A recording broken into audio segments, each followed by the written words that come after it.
நல்லா சாப்பிட்டு முடிச்சதுமே ஸ்வீட்டா ஏதாவது சாப்பிடணும் அப்படின்னு நினைக்கிறீங்களா?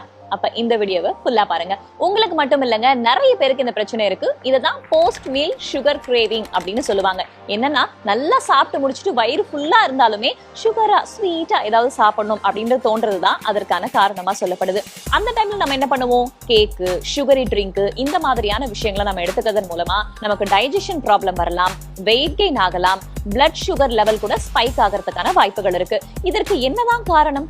ஒண்ணு, நம்ம காலையில இருந்து சரியான உணவுகளை எடுத்துக்கல, சரிவர எடுத்துக்கல அப்படின்னா நமக்கு ஹங்கர் ஹார்மோன் அப்படின்னு ஒண்ணு இருக்கு.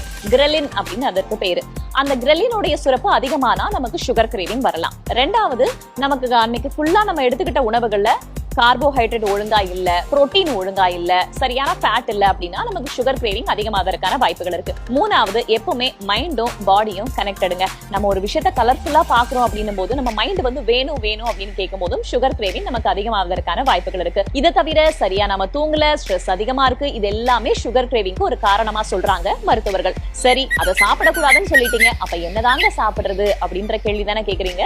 இதற்கான பதில நாளைய வீடியோல பார்க்கலாம். இது ஹெல்தி டாக்ஸ் வித் வேதா. அறிவோம் ஆரோக்கியம்.